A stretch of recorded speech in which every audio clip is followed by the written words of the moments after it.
Bonsoir à tous et à toutes, pardon. J'espère que vous avez passé une bonne semaine et que tout a été, on sait que c'est un peu compliqué avec la rentrée, bien sûr. La semaine dernière, on a reçu des syndicats enseignants qui nous ont expliqué un petit peu le problème. Et d'ailleurs, on a une petite précision, on doit revenir sur un point pour cette histoire de masque. Monsieur Gustave Biram nous a contacté cette semaine pour nous confirmer que au niveau de son établissement, il a reçu des masques pour les professeurs. Donc je pense que c'est du rectorat de Guadeloupe et ce sont des masques utilisables 4 heures qui sont lavables 20 fois. Ce sont des masques en tissu. Donc ça, c'est pour répondre aux questions que vous nous aviez posées à propos de cette histoire de masques pour les enseignants. Et cette semaine, chose promise, chose due, comme on avait dit, on revient un petit peu sur la gestion de la crise, sur le chômage partiel, sur les chiffres, savoir comment ça s'est passé pour vous au niveau des remboursements, quelles sont vos différentes disponibilités. Et on reprend enfin, pour cette rentrée, on va dire pour cette nouvelle saison, on reprend notre chronique juridique avec Maître Thépo. Donc tout à l'heure, on va vous présenter notre plateau. Mais avant de vous présenter notre plateau, nous allons commencer avec notre proms de la semaine.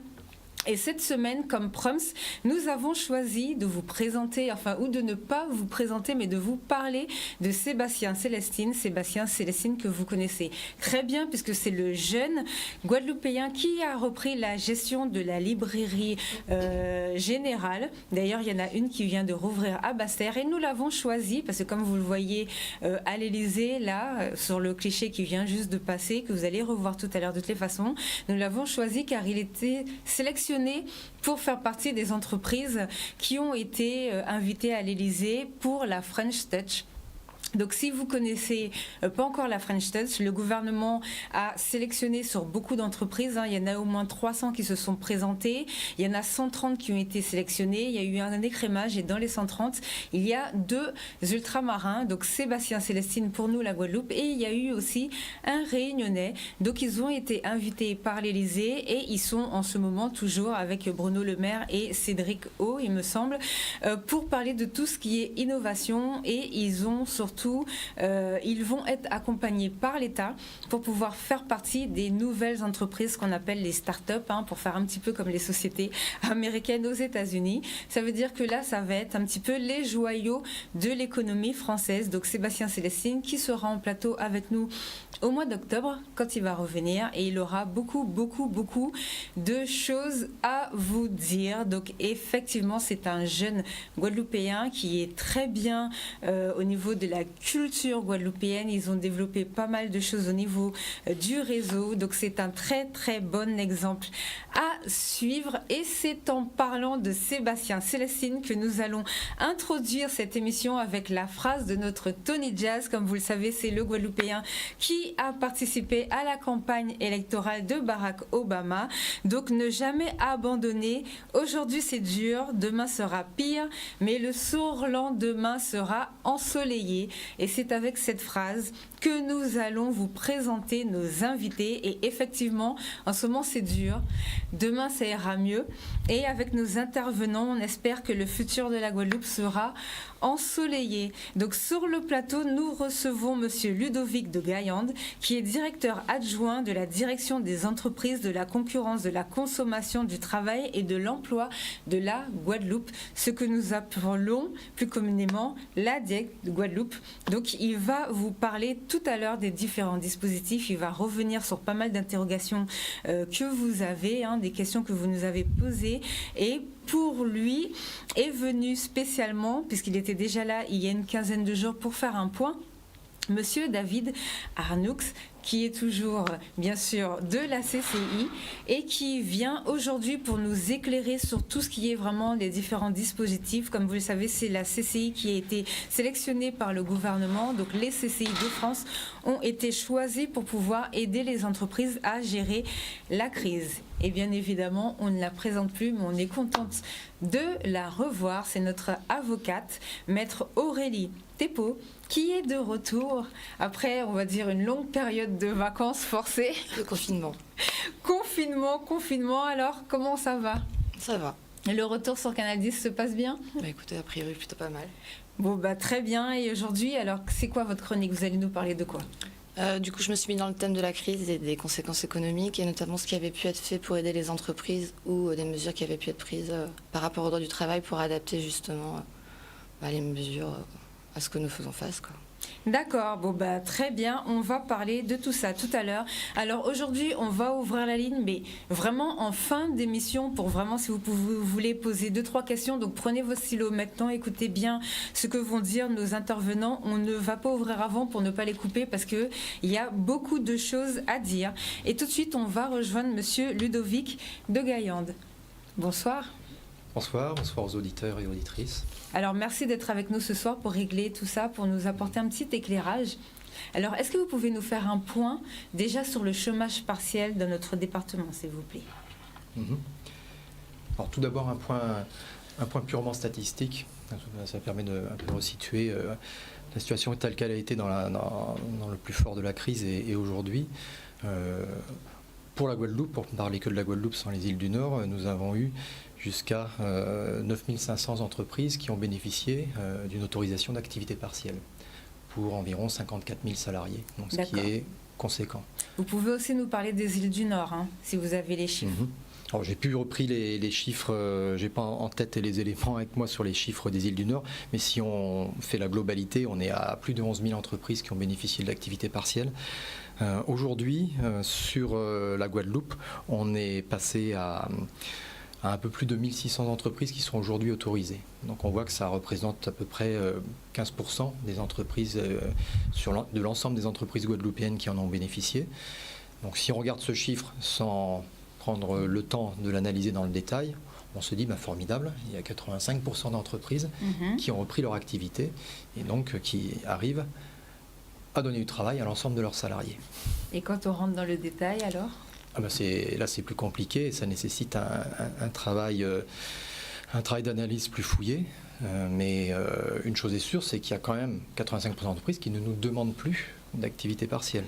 Ce qui ne veut pas dire, et on le sait très bien, que leur chiffre d'affaires est au même niveau qu'avant et qu'elles ont le même type de travail à donner à leurs salariés. Mais ça n'empêche que c'est quand même un chiffre qu'on peut considérer comme rassurant, quoi qu'il en soit, même s'il faut le prendre avec des pincettes. D'abord parce qu'on continue régulièrement, tous les jours, à avoir des entreprises qui nous demandent ou qui renouvellent. Il y a celles qui ont repris et puis qui, en définitive, n'arrivent pas à maintenir un chiffre d'affaires suffisant pour pouvoir couvrir l'ensemble de leurs charges, et qui du coup nous disent je vais devoir quand même remettre une partie de mes salariés en activité partielle. Donc il y a beaucoup moins de salariés en activité partielle. Et puis par ailleurs, de plus en plus les demandes portent sur une partie des salariés et une partie des heures, alors qu'avant c'était la totalité des salariés et la quasi-totalité des heures. Voilà, c'est la grosse différence. Mais voilà, il faut retenir quand même ce chiffre, 15% d'entreprises qui sont aujourd'hui en autorisation par rapport au nombre total que l'on a autorisé sur les mois précédents. Au niveau de la CCI, quels sont les retours que vous avez? Comment vous analysez ça? Alors, au niveau de la CCI, on n'a pas la même approche. Elle est oui, parce que c'est différente. vous, les gens viennent vous voir pour faire la démarche, pour bénéficier de l'activité. On part au contraire du schéma inverse. Au plus fort, effectivement, il y a eu un tiers des sociétés guadeloupéennes, à peu près. Il y a eu un tiers des sociétés guadeloupéennes qui ont eu droit au chômage partiel. C'est un système qui a énormément, je peux vous dire que sans ce système, beaucoup de sociétés auraient dû fermer. D'accord. Donc les entrepreneurs sont, entre guillemets, redevables et sont contents de ce système qui malheureusement ne se prolonge pas. Quand je dis qu'il ne se prolonge pas, si on a des plaintes aujourd'hui, c'est que les mêmes entrepreneurs qui ont fait la demande avant se voient, et c'est très bien, et on peut comprendre qu'il y ait des demandes différentes de justification, mais vous avez donné un chiffre qui est vraiment intéressant. Alors on peut le voir, on peut dire que 85% des sociétés de travail ne le demandent pas, mais on peut aussi se dire que 85% des sociétés n'arrivent pas à l'avoir. C'était ma question. Voilà, donc malheureusement, je pense aujourd'hui que 85% des sociétés ne l'ont pas pour deux raisons. Un, parce qu'elles sont dans une phase où elles n'arrivent pas, n'ayant pas réussi à avoir le PGE, ayant rencontré beaucoup de problèmes pour faire les démarches et pour tout faire, se voient complètement découragés et ne font même plus la démarche. Donc c'est même pas une question de refus, c'est qu'il n'y a même plus ils n'ont même plus la motivation. Ils n'ont plus la motivation pour faire la demande et ils se disent de toute manière, elle ne vienne que pourra. Et ce qui arrivera, arrivera. Et s'il faut fermer, on fermera. Et s'il faut licencier, purement et durement. Donc voilà, c'est un vrai problème. Et je pense qu'aujourd'hui, la Guadeloupe ne va pas du tout bien. Et je ne pense pas qu'il y ait 85% des gens qui n'en ont pas besoin. C'est 85% des gens qui ne savent pas comment faire ou tout simplement qui ne l'ont pas fait.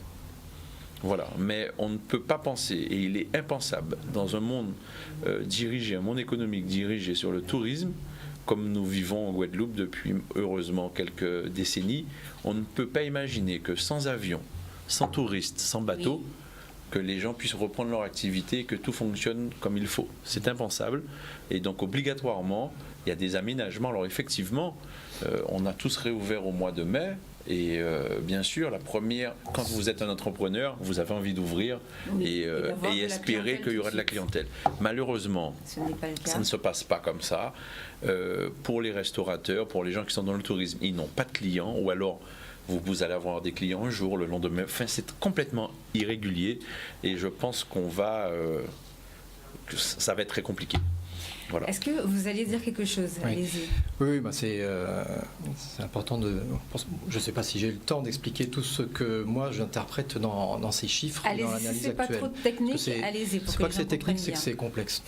Mais c'est pas technique du tout. C'est juste que les analyses, les facteurs de non-renouvellement sont assez multiples et c'est pas si simple que ça à analyser. Nous, on est en contact avec beaucoup d'entreprises avec lesquelles on discute et on voit bien que les motifs ne sont pas nécessairement les mêmes. Tout d'abord, la première chose, effectivement, c'est que 85% des entreprises ont fait une demande et ne la renouvellent pas. Donc c'est quand même qu'elles ont su la faire. Et elles ne font pas de nouvelles demandes.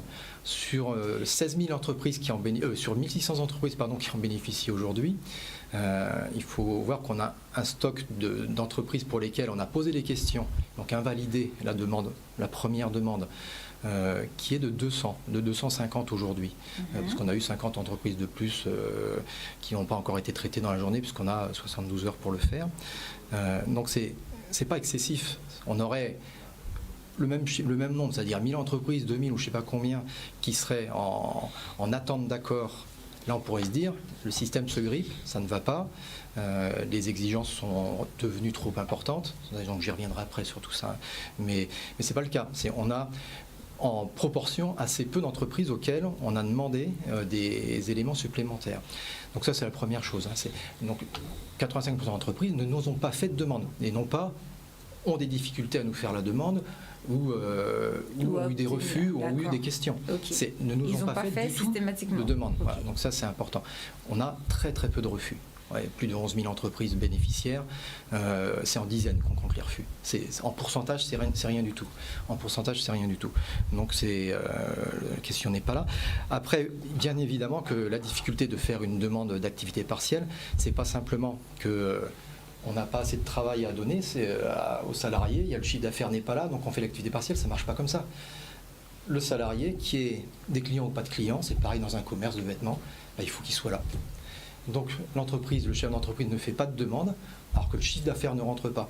Et donc son dilemme, qui est catastrophique, qui est vraiment, je comprends que je n'aimerais pas être à leur place de ce côté-là, c'est je demande de l'activité partielle qui va me couvrir uniquement les charges personnelles, et donc pas toutes les autres charges, mais je fais plus de chiffre d'affaires, je ferme, ou j'ouvre à des heures telles que il faut que je cible les bonnes heures où il y a le plus de clients, donc je fais une analyse sur un mois et puis je décide d'ouvrir que à ces heures-là. Vous comprenez comment tout ça est compliqué. Donc du coup, il ne le fait pas, et il continue comme ça, en se disant je vais y aller jusqu'à ce que ça plante, jusqu'à ce que ça craque, mais je continue parce que le système d'activité partielle ne m'apporte pas la souplesse. Ça, c'est la vue du chef d'entreprise, qui n'est pas nécessairement une bonne vision des choses. Il vaut mieux faire la demande d'activité partielle, qui n'est pas une obligation à mettre les salariés en activité partielle, qui est une autorisation pour un plafond d'heures.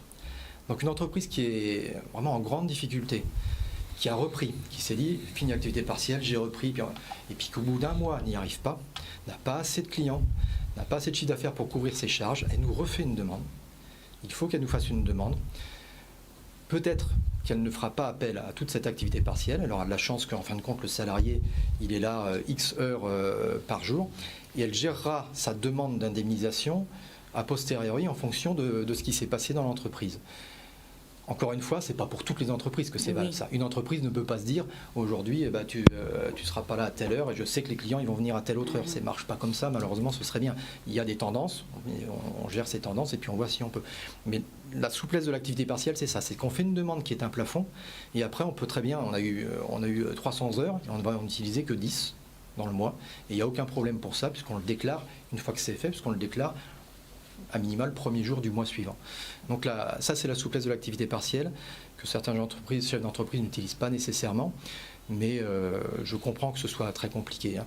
Mais, donc du coup, oui, c'est, encore une fois, ce qui est important, c'est ça, c'est que 85% d'entreprises ne nous font pas de nouvelles demandes. On ne sait pas nécessairement bien les analyser, mais encore une fois, ce ne sont pas des refus, il n'y en a quasiment pas, et ce ne sont même pas des invalidations, ça se compte en centaines, pas en milliers. Les nouvelles demandes, c'est lorsqu'on change de mois et qu'il faut refaire la procédure. Alors, est-ce que vous savez que le gouvernement, enfin nous qu'on a eu ici, le gouvernement d'ailleurs, la CCI était là, ils nous ont confirmé qu'il n'y avait pas de nouvelles demandes à faire. Est-ce que c'est pas pour ça que les gens n'ont pas refait la nouvelle demande, comme quoi que c'était Qui vous a dit ça ? Écoutez, on a eu Thomas Courbe qui nous a expliqué, je vais chercher un article, comme quoi que pour le mois d'avril, que c'était reconductible, donc que les gens n'avaient pas besoin de refournir tous les papiers. Mais ça, vous parlez de certains dispositifs d'aide, comme le FSN ou autres dispositifs. L'activité partielle, on a une autorisation pour une durée. Une entreprise a pu faire une demande sur 3 mois, sur maximum 6 mois. La plupart des demandes, elles se sont arrêtées, la grosse majorité des demandes se sont arrêtées fin juin. Donc on a eu plein de demandes nouvelles en juin-juillet. Il y a tous ceux qui n'ont fait qu'en juillet parce qu'ils ont raté le truc. Et puis évidemment on les a pas bloqués pour ça, même si le texte normalement nous aurait obligé à les bloquer. Mais on ne bloquait pas quand il y avait quelques semaines de retard. Mais la grosse majorité des demandes et des autorisations s'arrêtaient fin juin. Donc grosse demande de renouvellement massive entre juin et juillet. Et puis aujourd'hui ça continue. Mais c'est obligatoire de faire une demande pour la période supplémentaire, qu'elle soit d'1 mois, qu'elle soit de 6 mois. Aujourd'hui, il y a des entreprises qui nous demandent dans la limite d'1 an, puisque le texte a changé et qu'il permet 1 an avec 1600 heures par an, ce que ne permettait pas l'ancien texte. Donc il y en a qui demandent, mars, ils se disent je vais jusqu'à février l'année prochaine. Nous, on préconise pas ça, on préconise plutôt, on préconisait d'abord jusqu'à fin septembre, fin octobre, parce que le système va changer, c'est ce que je vais expliquer après. Le système va changer, on attend le décret, il n'est pas sorti, mais on connaît à peu de choses près ce qui sera décidé. Ça a déjà été publié dans les médias. Donc ça, je reviendrai dessus parce qu'il y a des changements forts avec des baisses de prise en charge. Il faut les connaître.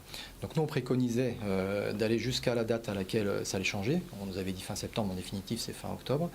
Éventuellement jusqu'à la fin de l'année 2020, dans la mesure où en plus, le gouvernement avait annoncé que pour les entreprises le plus en difficulté, celles qui sont sur cette fameuse annexe dans laquelle on a les entreprises qui bénéficient de taux supérieurs de prise en charge, notamment dans le tourisme, le culturel, l'événementiel, le sport, enfin tous les secteurs les plus impactés par ce qui se passe aujourd'hui.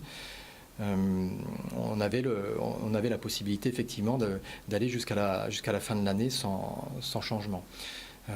On attend les nouveaux textes pour voir comment ça va se passer. Mais il y a quand même des entreprises qui nous font des demandes jusqu'à janvier, février l'année prochaine en considérant qu'elles ont le droit, c'est ce que le texte réglementaire qui est sorti permet, de faire une demande pendant 1 an. Celles-là, on ne les invalide pas, on ne les supprime pas.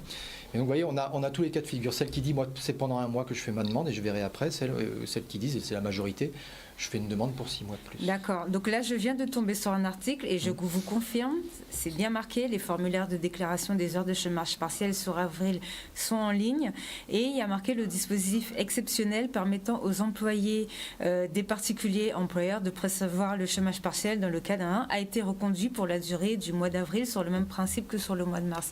Donc nous, après, je ne sais pas comment vous avez mis en place. C'est le dispositif qui est reconduit, mais ça n'exonère pas de faire une demande. D'accord. Au niveau de la CCI, est-ce que vous savez, au niveau des demandes que vous avez traitées, quand il y a un refus, est-ce que vous savez pourquoi il y a le refus? Est-ce que vous pouvez voir après avec la diète comment refaire le dossier? On a fait un peu, je pense que c'était en coordination avec vous, on a fait les demandes toujours par 2 ou 3 mois, à chaque fois en pensant au nouveau dispositif. C'est-à-dire que nous, on a dit à nos ressortissants, écoutez, vous l'aviez fait jusqu'à juin, faites-le jusqu'à septembre. D'accord. Alors ça a été reporté à octobre. Aujourd'hui, voilà. Le souci aujourd'hui, donc, comme on le sait, ce n'est plus donc un refus systématique, c'est une invalidation. Donc pour fournir des pièces et tout ça. Donc ce qu'on attend, c'est de savoir exactement les pièces qu'on va devoir demander à nos ressortissants, qui puissent faire au plus vite.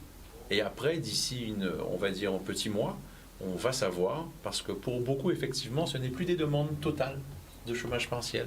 Oui, c'est souvent, donc, comme ce sont des petites entreprises, on va dire... Il y a quelques salariés qui sont revenus travailler. Salariés.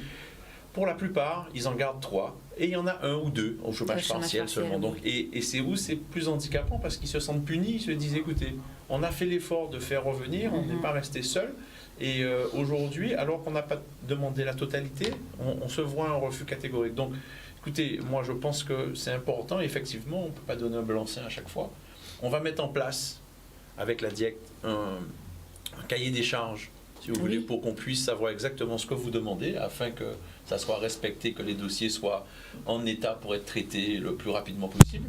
Et avec des conditions pareilles, il n'y a pas de raison que les gens qui demandent se voient refuser. Donc, mais ça se comprend qu'on ne peut pas tout donner sans vérification. Oui, ça c'est normal, surtout qu'il y avait eu une histoire de contrôle aussi, le gouvernement avait dit qu'ils allaient contrôler les entreprises au cas où. Nous contrôlons. Comment ça s'est passé? Est-ce qu'il y a eu beaucoup de fraude en Guadeloupe? Non, je suppose que nous, il n'y a pas eu, on ne s'est pas retrouvé, parce qu'en France hexagonale, les chiffres sur les contrôles, j'ai vu, c'était quand même hallucinant. Il y a pas mal d'entreprises qui ont quand même, on va dire, grugé.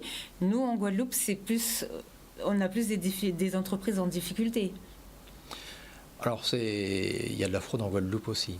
Je sais. Oui, mais comme on a beaucoup de petites entreprises, c'est pour ça que je vous pose la question. Nous sommes en phase le plan de contrôle n'est pas terminé. D'ailleurs, il n'est terminé nulle part, ni dans l'Hexagone. Un contrôle, c'est très long, en fait. D'abord, on demande des pièces. On n'a pas toutes les pièces, on redemande des pièces. Donc ça prend déjà plusieurs semaines, voire mois, pour obtenir toutes les pièces. Au-delà des pièces, on fait une analyse, on pose des questions. Éventuellement, ça conduit à avoir besoin d'autres pièces. Et éventuellement, un contrôle sur place, quand on se pose vraiment la question de la véracité des éléments. La majorité des dossiers contrôlés nous laisse penser qu'il y a des erreurs, mais pas des fraudes. D'accord. Voilà. Il y a beaucoup d'irrégularités, et quand on discute avec les chefs d'entreprise, nous on part du principe que c'est de la bonne foi, et ensuite on se pose la question de la mauvaise foi ou de la fraude, mais la majorité sont vraiment en panique, découvrent et s'aperçoivent qu'ils ont fait des bêtises parce qu'ils ne maîtrisaient pas. Donc ça, c'est la preuve de la bonne foi, c'est la régularisation qu'on arrive à faire très vite. Donc si on arrive à faire une régularisation très vite qui est de l'initiative du chef d'entreprise, on lui dit voilà, on va éviter les sanctions, vous faites votre demande de modification et nous on va la valider très vite. Ça conduira à un remboursement s'il y a eu trop perçu, et ce remboursement, on va voir avec vous comment on l'étale. D'accord. Et l'étalement, c'est pareil, c'est pas 3 mois, ça peut prendre du temps.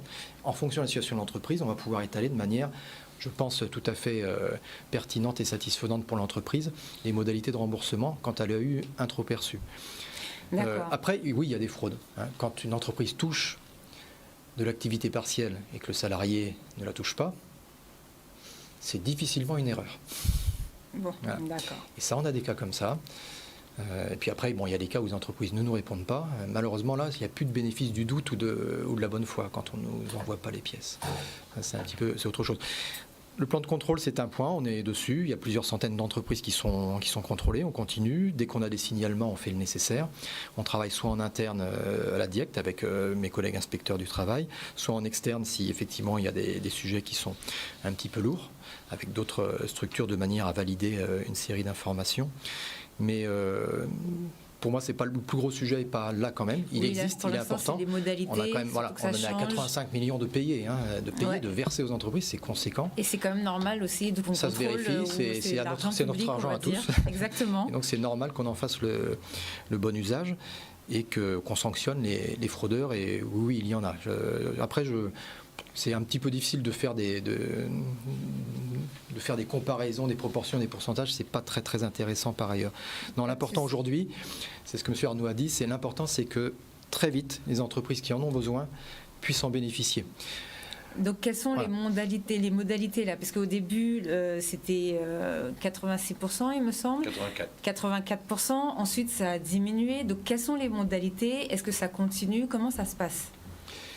Alors, vous voulez que je commence par les nouvelles modalités à venir ou que j'explique justement ce que l'on est en train de faire pour faire en sorte que les dossiers passent? Expliquez-nous ce que vous êtes en train de faire pour que les dossiers passent. Je commence par ça et après je vais venir sur la réforme des taxes et des taux. Alors, aujourd'hui, contrairement à la période de mars à mai, grosso modo, surtout mars-avril, mais même jusqu'à mai, nous demandons des justificatifs, ce qui est une obligation réglementaire. Vous imaginez 11 000 entreprises, d'habitude on a entre 80 et 100 dossiers par an, on se retrouve avec 11 000 en 2 mois, avec un système que le gouvernement a décidé de fluidifier au maximum avec des accords tacites en 48 heures. Nous, en 48 heures, j'ai mis 20 personnes dessus, 20 personnes de notre équipe ont fait que ça et ont lâché toutes leurs activités pour faire que ça. Et après, j'ai embauché 5 personnes qui sont toujours chez nous et pour lesquelles j'ai demandé au ministère de pouvoir les garder jusqu'à la fin de l'année compte tenu du poids de l'activité partielle encore aujourd'hui. 1500 entreprises, c'est conséquent, quoi qu'il en soit. C'est pas du tout notre temps de travail habituel. Aujourd'hui, donc le travail, on est obligé de demander des justificatifs, d'autant plus qu'il n'y a pas une entreprise, même avec la même activité, qui est dans la même situation. On parlait des restaurants, un restaurant qui est situé à Jarry, qui a l'habitude de n'ouvrir que le midi, et il y en a beaucoup. Aujourd'hui, ça va beaucoup mieux, parce qu'il y a beaucoup d'entreprises de Jarry qui fonctionnent et qui ont besoin de se restaurer le midi. L'entreprise qui est à Saint-François et qui vit du touriste extérieur, c'est beaucoup plus compliqué, voire même impossible. D'où celles-là sont encore beaucoup en activité partielle, pour certaines totales. Il y en a qui sont encore fermées, malheureusement, qui ne s'en sortent pas. Donc on a besoin de ces justificatifs-là. Alors quand on invalide, encore une fois, des refus, il n'y en a quasiment pas. Quand nous invalidons, en fait, le terme invalidation, ça veut dire qu'on pose des questions. On dit voilà. On considère que soit vous vous êtes trompé, il y a des erreurs dans votre truc, corrigez le truc, soit on n'a pas les éléments de compréhension. Et donc donnez-nous ces éléments-là. C'est ça que j'ai mis à plat aujourd'hui et puis que je donnerai à l'ensemble des partenaires, et en particulier les consulaires, les premiers CMA, CCI importants, qui soient nos relais. Nous, on a besoin des relais, parce qu'aujourd'hui, les collègues sont submergés, c'est très très difficile de faire face. Donc on a besoin des relais pour à tout prix faire en sorte que du premier coup, les demandes soient bonnes du premier coup. Aujourd'hui, elles ne sont pas bonnes du premier coup. Ce qui est embêtant en revanche, c'est que des fois elles ne sont pas bonnes au deuxième ou au troisième coup, voire même on n'a pas la personne fait exactement la même demande sans aucune explication supplémentaire. Là, c'est un petit peu embêtant parce qu'elle perd du temps.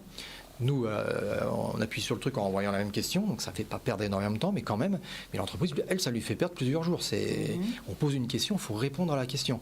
Et après, si on n'arrive pas à répondre à la question, on écrit, on prend le téléphone, etc. Mais on ne reste pas sans rien dire.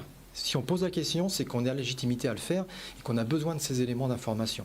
Aujourd'hui, j'ai une grosse pression, c'est de ce côté-là, sur les justifications et ce qui est normal. Et donc, on fait en sorte d'être le plus souple possible, mais il nous faut avoir des éléments d'information qui sont, je dirais, de nature économique. Il n'y a pas un tableau qui va être le même pour une entreprise comme pour l'autre. On est assez souple là-dessus du moment qu'elle nous justifie qu'il y a une chute d'activité. Elle nous donne des éléments de compréhension et nous, on va très vite accepter.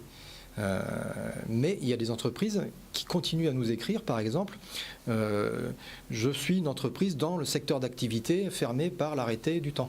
Mais il n'y a plus, enfin, à part les discothèques, il n'y a plus d'entreprise fermée par voie réglementaire. Donc quand on reçoit ça, nécessairement, on pourrait même écrire c'est un refus, sans même poser de questions, ce qui n'est pas le cas. Donc on a une série de questions qui reviennent énormément, qui à 80% sont à peu près les mêmes, et elles portent surtout sur quelles sont vos difficultés économiques aujourd'hui, quelles sont les problématiques de baisse d'activité, de manière à ce qu'on puisse comparer les choses. On parlait de la restauration, je dirais la même chose. Je dirais la même chose sur la construction. Le nombre d'entreprises de la construction en activité partielle a énormément chuté, ce qui est normal, on le voit autour de nous, ça a heureusement bien repris dans les conditions spécifiques. Ça c'est autre chose, mais la majorité ont repris. On a quand même encore de mémoire une centaine d'entreprises de construction qui font appel à l'activité partielle. D'accord. Donc c'est encore particulièrement conséquent. Et voilà.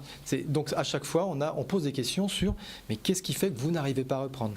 Alors allez-y, vous avez quelque chose à Oui, dire. alors je pense qu'il serait bon. Et ça évite le plan de contrôle a posteriori d'ailleurs. Oui, C'est surtout ça. Je pense qu'il serait bon. Vous avez fait une petite remarque tout à l'heure sur la restauration. Vous avez dit qu'à Saint-François, ils sont sinistrés et qu'à Jarry, par exemple, ils ne sont pas sinistrés. Je parlais des entreprises de Jarry qui n'ouvrent que le midi. Voilà. Alors, par exemple, je peux vous confirmer que c'est pas tout à fait exact. Et c'est pas tout comme ça. C'est pas exact. Très variable. C'est pour ça que je dis, il n'y a pas un cas pareil. C'est pour ça qu'on est vraiment, on est à votre disposition parce que nous, la CCI, nous sommes des professionnels. C'est-à-dire, vous savez comment ça se passe. Hein, on est vraiment des professionnels et je pense que notre analyse est complémentaire. À Jarry, beaucoup de restaurateurs qui sont ouverts le midi ne fonctionnent pas comme avant. Pourquoi? Parce que vous avez beaucoup d'entreprises.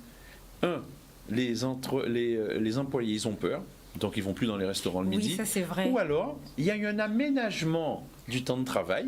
Donc, au lieu de travailler de 8h à midi, de 14h à 17h, ils terminent à 13h. Moralité, ils viennent avec leur gamelle ou leur plat et ils rentrent chez eux, ils mangent chez eux. Donc encore, on a l'impression que les gens sont sur Jarry, mais les restaurants ne fonctionnent pas sur Jarry. D'accord.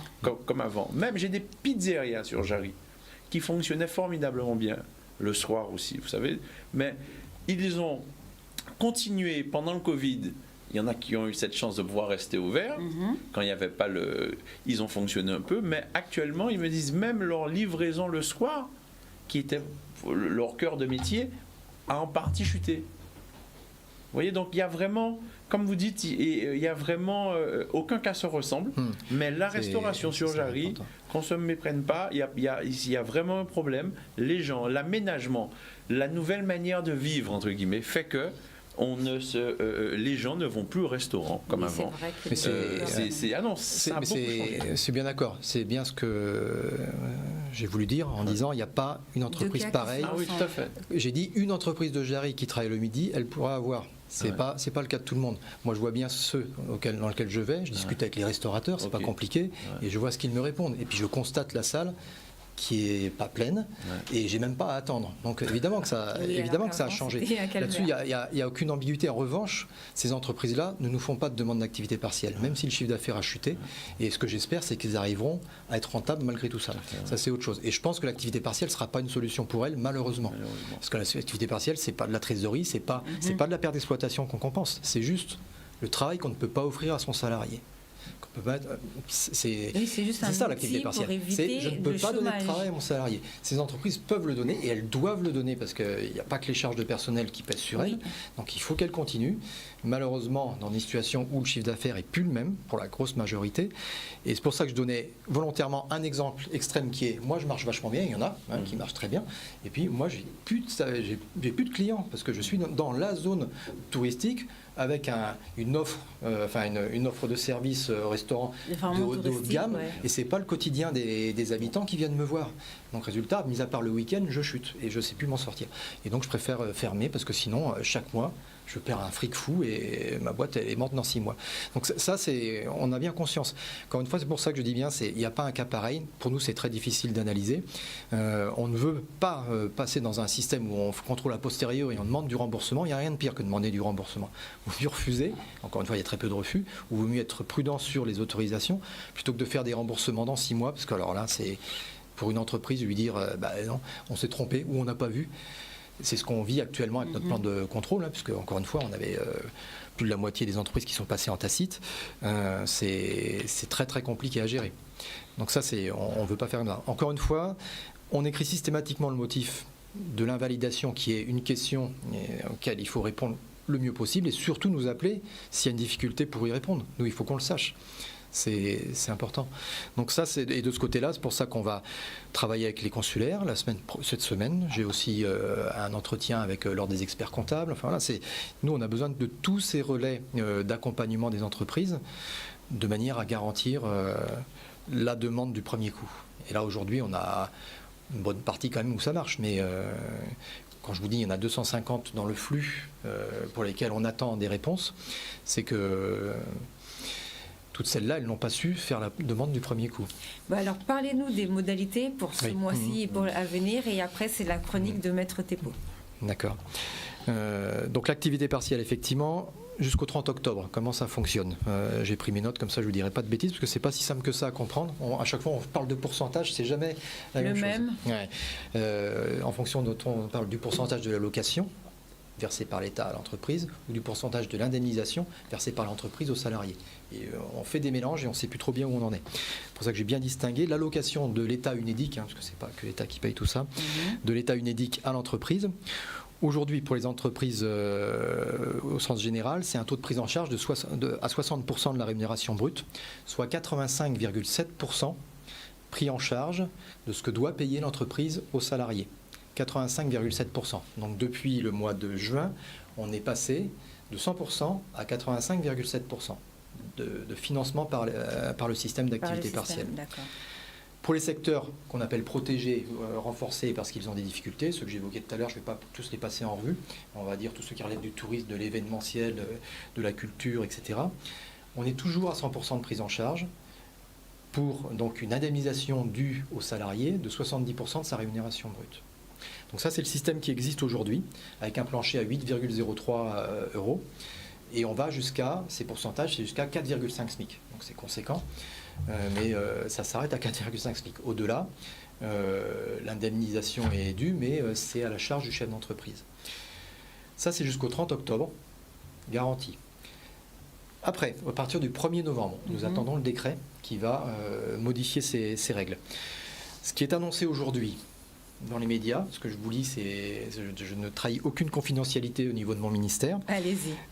Mais un décret, s'il n'est pas sorti, c'est qu'il est compliqué à finaliser et qu'on est dans les ajustements. Ce qui, je pense, ne fera pas l'objet d'ajustements, ce sont les nouveaux taux. Donc l'allocation État UNEDIC à l'entreprise, encore une fois pour bien distinguer les choses, dorénavant ce sera un taux de prise en charge qui passera de 60% à 36% de la rémunération brute. Ce qui veut dire qu'on va passer de 85,7%, régime normal, à 60% de prise en charge.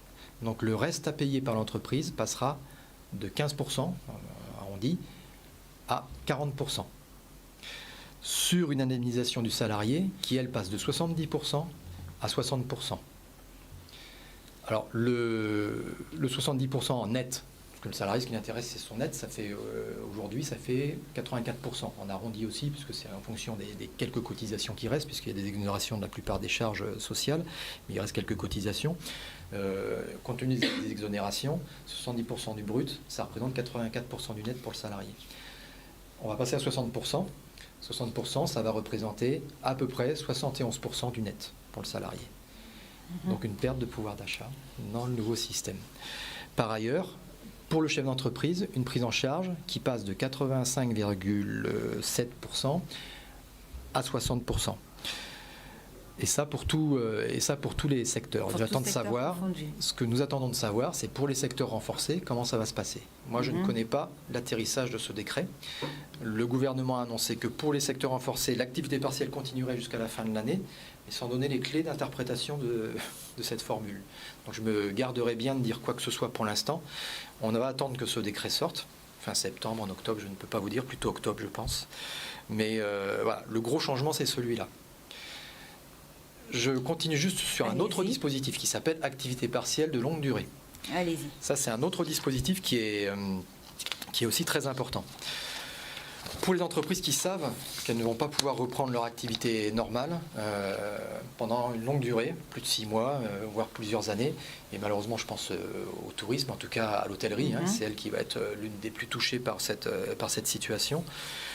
Là, il est préférable d'avoir recours au système d'activité partielle de longue durée. Le système d'activité partielle de longue durée permet d'avoir des prises en charge qui restent sur les anciens systèmes.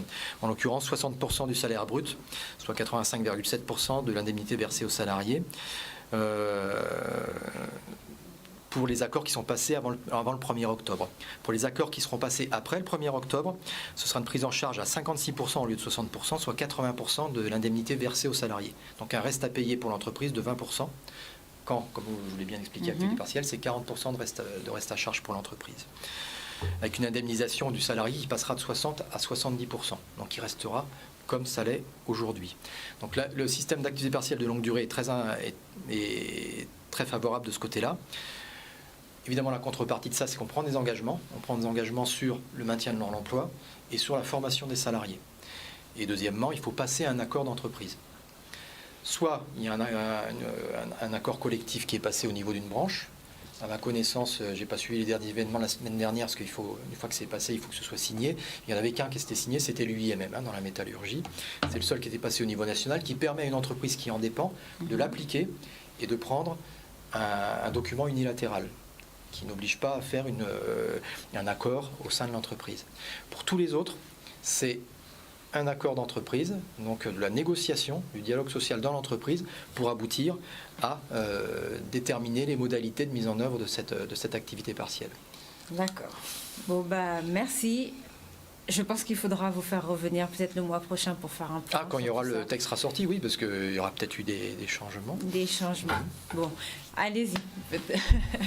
Je vais essayer d'être moins longue et moins exhaustive, mais bon, je voulais vous faire un état des lieux des différentes mesures qui avaient pu être prises justement dans ce contexte de crise sanitaire. Donc le gouvernement a fait une inflation législative pour essayer de juguler tout ça.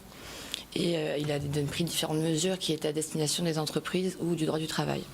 Donc j'ai choisi de revenir sur certaines d'entre elles, mais pas sur toutes évidemment. Donc j'ai commencé par les loyers commerciaux et la fourniture d'énergie. Donc effectivement, quand on est face à des entreprises qui ne génèrent plus de bénéfices, qui ne peuvent plus avoir de trésorerie pour satisfaire à leurs charges, il était nécessaire justement d'empêcher toute coupure ou toute résiliation de contrat. Et donc le gouvernement est venu mettre en place ça. Donc évidemment, il y a des critères à satisfaire pour pouvoir en bénéficier, et un formalisme qui est imposé par l'État aussi pour pouvoir en bénéficier. Donc au niveau des fournisseurs d'énergie, ils ne peuvent pas procéder à la suspension, à l'interruption ou à la réduction, y compris par résiliation du contrat. Ils ne peuvent pas procéder au cours de la même période non plus à une réduction de la puissance distribuée. Concernant les loyers, donc en cas de non-paiement des loyers, effectivement, il n'y aura pas de pénalités qui vont être liées ou d'intérêts de retard ou d'autres sanctions financières pour éviter justement d'acculer les entreprises qui sont déjà dans le mal. D'autres mesures phares qui avaient été annoncées, c'était la création d'un fonds de solidarité, donc qui permettait justement l'allocation d'une aide de 1 500 € aux différentes entreprises qui elles-mêmes doivent, comme d'habitude, satisfaire aux critères d'éligibilité et au formalisme précité. Il y avait aussi une deuxième aide de 2 000 € qui pouvait être accordée, mais bon, c'était sur des critères encore plus serrés. Donc en fait, on voit aujourd'hui que peu d'entreprises ont pu en bénéficier, donc c'est quelque chose qu'il faudra encore revoir. Par ailleurs, je voulais vous partir sur les mesures impactant le droit du travail, parce que notamment on a fait un point sur le chômage partiel. C'est une des mesures qui a été mise en place par le gouvernement pour permettre aux entreprises de continuer soit à fonctionner, soit à fermer temporairement, pour pouvoir continuer peut-être plus tard de reprendre leur activité. Mais ce n'était pas notamment la seule. Il y avait donc le recours au télétravail qui était imposé aux salariés si jamais, s'il était en mesure d'être mis en place, il était imposé aux salariés et le salarié ne pouvait pas s'y opposer. À savoir également que le salarié pouvait lui aussi demander à en bénéficier. Par ailleurs, il y avait différents arrêts maladie liés au coronavirus qui ont été acquis.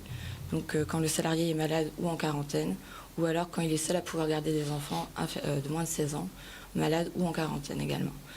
Il y avait un arrêt maladie lié à la garde des enfants, donc quand on est dans un cas où il y a une incompatibilité entre le télétravail et la garde d'enfants, effectivement, on ne va pas pénaliser le salarié alors que c'est pas sa faute, quoi. Et la question épineuse, c'était la question du placement en activité partielle sur laquelle on a pas mal débattu aujourd'hui, je pense. Oui. Je ne vais pas non plus y revenir, mais effectivement, il y a pas mal de questions qui ont été abordées et qui restent encore à répondre par le gouvernement. Et on est loin d'en voir le bout, je pense. Bon, très bien, merci. Donc, Maître Thépaut, spécialisé dans le droit du travail, votre contact, si les gens ont un litige et qu'ils ont besoin de vous pour le traiter, vous pouvez rappeler votre adresse. Mon mail, thépaut.avocat@gmail.com. De toute façon, comme d'habitude, l'adresse sera sur les réseaux sociaux. Rapidement, un dernier mot pour la fin. Vous pensez que c'est suffisant, le dispositif, pour les modalités à venir ? Mais écoutez, je pense que monsieur va nous rappeler, parce que vous l'avez un peu coupé, ce que vous aviez décidé de nous dire pour que les entrepreneurs puissent refaire leurs demandes.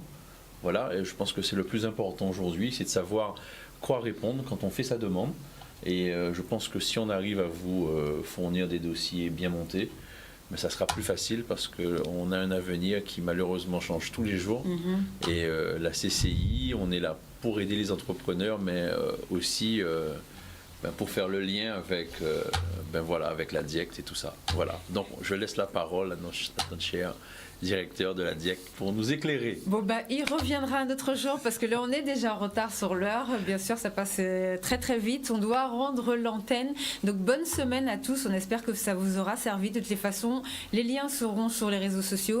#Entrepreums et vous pourrez poser vos questions comme d'habitude. On enverra les éléments et les informations pour que vous ayez des réponses à la semaine prochaine. Au revoir. Merci d'être venu. Merci. Merci.